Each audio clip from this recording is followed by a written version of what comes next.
మిత్రులందరికీ నమస్కారం. పులి కన్ను వైడ్ ఐ ఛానల్లోకి మీ అందరికీ స్వాగతం. లోక్సభలో భాషకు సంబంధించిన వేడి చర్చ మళ్ళీ ఒకసారి జరిగింది. డిఎంకే పార్టీ లోక్సభలో సంస్కృతం, హిందీ భాషల మీద తమ ద్వేషాన్ని మళ్ళీ ఒకసారి వెలిబుచ్చారు. లోక్సభలో 2 రోజుల క్రితం స్పీకర్ ఓం బిర్లా గారు ఒక ప్రకటన చేశారు. అదేంటంటే, ఇప్పటిదాకా లోక్సభలో ఎంపీలు ఎవరైనా ఏ భాషలో మాట్లాడుతూ ఉన్నా కూడా సైమల్టేనియస్గా ఆన్లైన్లో ఇంగ్లీష్లోనూ హిందీలోనూ అనువాదం వినే సౌకర్యం ఉన్నది. అంటే వాళ్ళు హెడ్ ఫోన్స్ పెట్టుకుంటే వాళ్ళ ఎదురుగా ఉన్నటువంటి టేబుల్ మీద ఉన్న బటన్ తిప్పటం వల్ల హిందీలో కానీ ఇంగ్లీష్లో కానీ ఏ సభ్యుడైనా మాట్లాడే భాషను ఈ హిందీ ఇంగ్లీష్లో అనువాదాన్ని వినవచ్చు. ఈ సౌకర్యం ఉంది.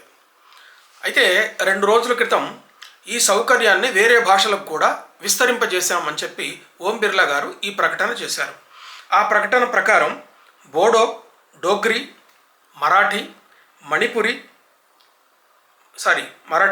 మైథిలి, మణిపురి, సంస్కృత్ అండ్ ఉర్దూ అని చెప్పి ఆయన చెప్పాడు.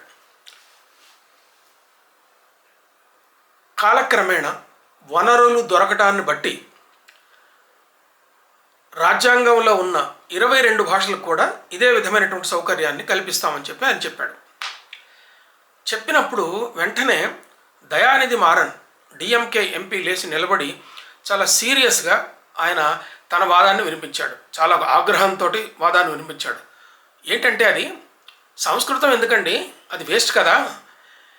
2011 సెన్సస్ ప్రకారం 73,000 మంది మాట్లాడే ఆ భాషను మీరు ఈ అనువాద సౌకర్యాన్ని కల్పించడానికి, ఆ యంత్రాలు తయారు చేయడానికి ఎంతో డబ్బులు ఎందుకు వృధా చేస్తున్నారు? ఇది వేస్ట్ ఆఫ్ మనీ కదా. పబ్లిక్ కట్టే ట్యాక్సుల ద్వారా వచ్చినటువంటి డబ్బుని ఇలా వృధా ఎందుకు చేస్తున్నారు? ఆర్ఎస్ఎస్ సిద్ధాంతాన్ని అమలు చేయడానికి మీరు వృధా చేస్తున్నారు కదా అని చెప్పి ఆయన చాలా సీరియస్గా ప్రశ్న వేశాడు 0 అవర్లో. వేస్తే అప్పుడు బిర్లా దాన్ని తిప్పుకొట్టినాడు. వెంటనే స్పీకర్ గారు ఏమన్నారంటే, అయ్యా దయానిధి గారు, ప్రపంచంలో మీరు ఏ దేశంలో ఉన్నారు? మీరు భారతదేశంలో ఉన్నారు. ఇది భారత్. 22 భాషలు భారతదేశంలో రాజ్యాంగం అనుమతించిన 22 భాషల్లో సంస్కృతం ఒకటి అతి ప్రాచీనమైన భాష. దాంట్లో ఉంటే మీకు వచ్చిన ఇబ్బంది ఏంటి? ఆప్కో ఆపత్తి క్యా హై అని అడుగుతాడు. నీకు వచ్చిన ఇబ్బంది ఏంటా అని అడుగుతాడు. అయితే పార్లమెంట్ బయట లోపల కూడా దీని మీద చర్చలు జరిగినాయి. తర్వాత చాలా ముఖ్యమైనటువంటి విషయాలు కూడా ఈ సందర్భంలో బయటకు వచ్చినాయి. అదేంటంటే, doctor B R Ambedkar, Bharat Ratna doctor B R Ambedkar గారే స్వయంగా పార్లమెంటులో సంస్కృతాన్ని జాతీయ భాషగా గుర్తించేటట్టు చేయాలని చెప్పి ఒక ప్రపోజల్ చేశారు. ఈ విషయాన్ని కొంతమంది బయటకు తీసుకొచ్చారు. అంతేకాకుండా ఇక్కడ గమనించాల్సినటువంటి ఇంకొక విషయం ఏంటంటే, బయట దీని మీద వేరు ఛానళ్ళలో కూడా చర్చ జరిగినప్పుడు ఒక తిరుపతి అనే ఆయన బీజేపీ పార్టీ తరఫు నుంచి అని అన్నాడు. ఆయన ఒక ప్రశ్న అడిగినప్పుడు దయానిధి మారన్ ఇది వేస్ట్ ఆఫ్ మనీ ఎందుకని అంటే అన్నాడు కదా అని అంటే ఆయన ఏం సమాధానం చెప్పాడంటే, ఒకవేళ సంస్కృతం మీద ఖర్చు పెట్టి ఎంపీలకు అనువాద సౌకర్యాన్ని ఇవ్వటం అన్నది వేస్ట్ ఆఫ్ మనీ అయితే దయానిధి కూడా వేస్ట్ ఫెలోనే అని అంటాడు ఆయన. ఎందుకని అన్నాడంటే, అసలు దయానిధి అన్న పేరు సంస్కృతంలో అది దయానిధి అనే 2 మాటలు కూడా సంస్కృతమే కాబట్టి ఆయన కూడా వేస్ట్ అంటాడు. సరే, ఇది ఒక పిడివాదన. అంటే ఇది భాషలకు సంబంధించిన చర్చ జరిగేటప్పుడు పేరు మీద చర్చ చేయడం అన్నది అది సమంజసమైనటువంటి విషయం కాదు. కానీ ఇక్కడ గమనించాల్సింది ఏంటంటే, తమిళం అత్యంత ప్రాచీనమైన భాష, అదేవిధంగా సంస్కృతం కూడా అత్యంత ప్రాచీనమైనటువంటి భాష. ప్రాచీనమైనటువంటిది మాత్రమే కాదు, మనం సంస్కృతం అన్నది భారతదేశంలో మధ్యయుగాల దాకా కూడా ఒక లింక్ లాంగ్వేజ్గా ఉన్నట్టుగా మనకు తెలుస్తుంది. ఆముక్త మాల్యదలో ఆయన వామనాచార్యుడి ఇంట్లో చేరినటువంటి వేరు భాషల ప్రాంతాల నుంచి వచ్చినటువంటి వాళ్ళు సంస్కృతంలో ఒకరితో ఒకళ్ళు సంస్కృతంలో మాట్లాడినట్టుగా మనకి కొన్ని ఆధారాలు కనిపిస్తాయి. అంటే ఒకప్పుడు అది లింక్ లాంగ్వేజ్గా పనిచేసినట్టుగా మనకి స్పష్టంగా తెలుస్తూ ఉన్నది. అంతేకాకుండా ఎన్నో శాస్త్రాలు, విజ్ఞానం సంస్కృత భాషలో ఉన్నది. సరే, ఈ సంస్కృత భాష గొప్పతనాన్ని గురించి ఇప్పుడు మనం ప్రత్యేకంగా చెప్పుకోవాల్సినటువంటి అవసరం లేదు. కానీ గమనించాల్సింది ఏంటంటే, తమిళ భాషలో కూడా చాలా సంస్కృత పదాలు ఉన్నాయి. కాకపోతే వాళ్ళు ఇవి సంస్కృత పదాలు కాదు తమిళ పదాలే అని చెప్పి బుకాయిస్తారు, వాదిస్తారు. ఈ దయానిధి మారన్, కరుణానిధి మారన్ ఈ పేర్లన్నీ కూడా సంస్కృత పదాలే కదా. మొరసోలి ఇది అచ్చమైన ద్రావిడ పదం, మారన్. ఇలా ఎన్నో సంస్కృత పదాలు ఉన్నాయి దానికి. అయితే హిందీ పట్ల కానీ మాకు సంస్కృత పట్ల కానీ ద్వేషం లేదు, కానీ అదొక్కటే జాతీయ భాష అంటానికి వాళ్ళు వ్యతిరేకిస్తారు. ఇక్కడ మేము ఆయన ప్రశ్న అడిగాడు, మీరు సమాధానం చెప్పండి, ఇందులో తప్పే ఉందని చెప్పి తమిళ వాళ్ళ డిఎంకే పార్టీ నుంచి కూడా సలీం ధరణిధర్ అని ఆయన చెప్పాడు. ఈ ధరణిధర్ అన్న పేరు కూడా సంస్కృతం పేరే కదా అని చెప్పి వాదించిన వాళ్ళు ఉన్నారు.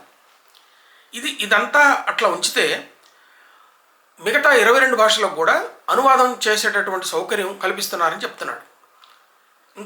ఇంకా కొన్ని విషయాలు గమనించాల్సింది ఏంటంటే, మొన్న పార్లమెంట్ ఎన్నికలు జరిగిన తర్వాత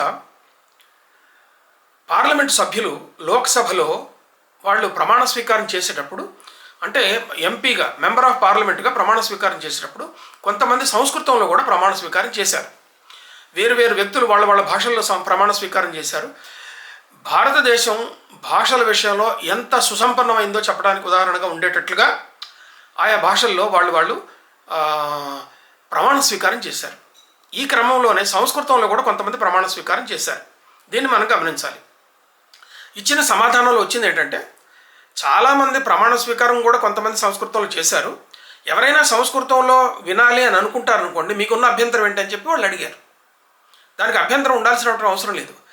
అంతేకాకుండా ఇక్కడ మారన్ ఇంకొక క్లెయిమ్ ఏం చేశాడంటే, ఆర్ఎస్ఎస్ సిద్ధాంతాన్ని దీని మీద డబ్బులతోటి ఎందుకు వృధా చేస్తున్నారు, ఆర్ఎస్ఎస్ సిద్ధాంతాన్ని అమలు చేయడానికని ఆయన క్లెయిమ్ చేశాడు. క్లెయిమ్ చేస్తే ఇక్కడ గమనించాల్సింది ఏంటంటే, ఇది ఆర్ఎస్ఎస్ సిద్ధాంతం కోసం ప్రవేశపెట్టారని చెప్పి ఎట్టి పరిస్థితులు చెప్పలేం. సంస్కృత భాషకు సంబంధించినటువంటి వేరువేరు కార్యక్రమాలు ఎన్నో ఎప్పటి నుంచో జరుగుతూ ఉన్నాయి. సంస్కృత విద్యాపీఠాలు ఎప్పుడు వచ్చినాయి? తర్వాత సంస్కృతానికి సంబంధించిన ప్రమోషను కాంగ్రెస్ గవర్నమెంట్ నుంచి ఎప్పటి నుంచో జరుగుతూ ఉన్నది. ఆల్ ఇండియా రేడియోలో జూన్ 30, 1974లోనే 5 నిమిషాల పాటు సంస్కృత వార్తలు ప్రసారం చేసేటట్టుగా వాళ్ళు ఏర్పాటు చేశారు. అట్లాగే 2002లో దూరదర్శన్లో సంస్కృతం వార్తలు ఆగస్టు 22వ తేదీన 2002లోనే దూరదర్శన్ నుంచి సంస్కృతంలో వార్తలు వచ్చేటట్టుగా ఏర్పాటు చేశారు. అప్పుడు ఏ ప్రభుత్వాలు ఉన్నాయో మనం గమనించాలి. అంటే ఎప్పటి నుంచో సంస్కృతానికి సంబంధించిన ప్రచారం కానీ సంస్కృతానికి సంబంధించినటువంటి వ్యాప్తికి పాటుపడటం కానీ కాంగ్రెస్ గవర్నమెంట్ నుంచి చాలా కాలం నుంచి కూడా ఉన్నది. ఇప్పుడు కూడా వేరువేరు విద్యాలయాల్లో వేరువేరు విశ్వవిద్యాలయాల్లో ఎప్పటి నుంచో సంస్కృతం ఒక అధ్యయన విభాగంగా ఉంది. ఎన్నో పరిశోధనలు జరుగుతున్నాయి. ఆ తమిళనాడుకు సంబంధించినటువంటి నాయకుడే ఒక ఆయన ఏమన్నాడంటే, హిందీ ప్రచార సభలో ప్రవేశ పరీక్ష రాసేవాళ్ళు మిగతా ప్రాంతాల కంటే తమిళనాడులోనే ఎక్కువ మంది ఉన్నారని చెప్తాడు. దక్షిణ భారత హిందీ ప్రచార సభ మద్రాసులోనే ఉంది కదా. మరి అలా చెప్పేటప్పుడు సంస్కృతం వద్దని చెప్పే ద్వేషం ఎందుకు ప్రదర్శించాలి అన్నప్పుడు బీజేపీ వారి నుంచి కూడా ఒక వాదన ఏమొచ్చిందంటే, కేవలం రాజకీయ లబ్ధి పొందడం కానీ మాత్రమే దయానిధి మారన్ ఇలాంటి విషయాలను తీసుకొస్తుంటాడు. ఆయన ఎప్పుడు కూడా వృధా చేసేటటువంటి చర్చలే లేవదీస్తూ ఉంటాడు. ఒక అసహ్యకరమైనటువంటి అంటే భాషా ద్వేషాన్ని ప్రదర్శించేటటువంటి విషయాలు తీసుకొస్తూ ఉంటాడు.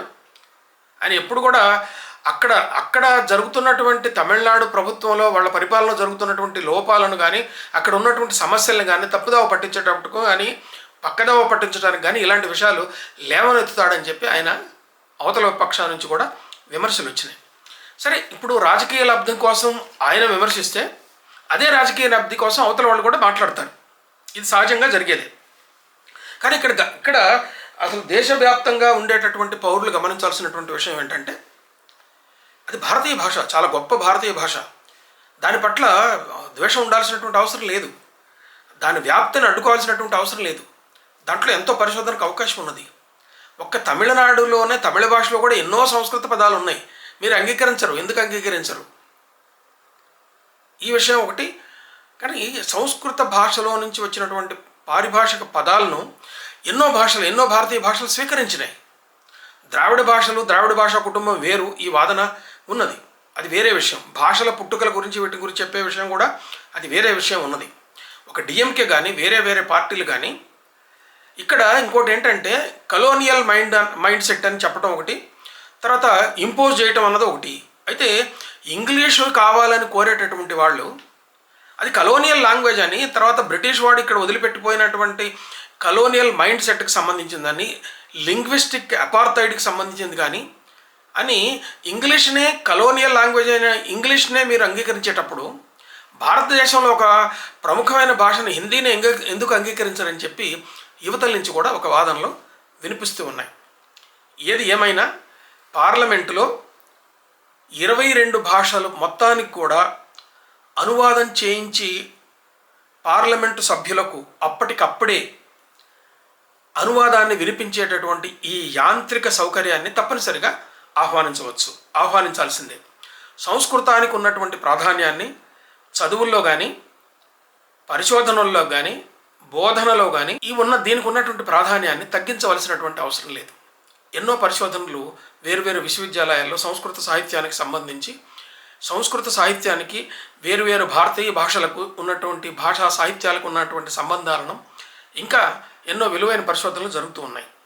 పార్లమెంటులో ఈ సౌకర్యం కల్పించడాన్ని ఆహ్వానించవచ్చు కానీ ద్వేషించాల్సినటువంటి అవసరం లేదు. మిత్రులారా, ఈ విషయాన్ని మనం గమనించినప్పుడు అంబేద్కర్ అలాంటి మేధావి ఎందుకు సూచించాడో కూడా మనం గుర్తుపెట్టుకోవాలి. సంస్కృతాన్ని జాతీయ భాషకు గుర్తించవచ్చని, సంస్కృతం నేర్చుకొని ఆ విజ్ఞానంలో ఉన్నటువంటి విషయాలను తెలుసుకోవటం వల్ల కూడా మన ఆర్గ్యుమెంట్ని బలంగా వాదించవచ్చని కూడా అంబేద్కర్ మనకి సూచించినట్లుగా మనకి ఇంకా గుర్తు తెచ్చుకోవచ్చు. మిత్రులారా, ఈ వీడియో మీకు నచ్చితే లైక్ చేయండి, ఇతర మిత్రులకు షేర్ చేయండి. పులి కన్ను ఛానల్లో సాహిత్య విషయాలు, ఇలాంటి సామాజిక రాజకీయ అంశాలు కూడా మాట్లాడుతున్నాను. ఎక్కువగా సాహిత్య పరిశోధన, సాహిత్య విమర్శకు సంబంధించినటువంటి విషయాలు మనం ఎక్కువగా మాట్లాడుకుంటున్నాము. పులి కన్ను వైడ్ ఐ ఛానల్ సబ్స్క్రైబ్ చేసి పక్కనున్న బెల్ బటన్ నొక్కితే మీలాగా ఎంతోమంది, ఎన్నో వేల మంది దీన్ని ఉచితంగా చూసేటటువంటి అవకాశం ఉంటుంది. నమస్తే.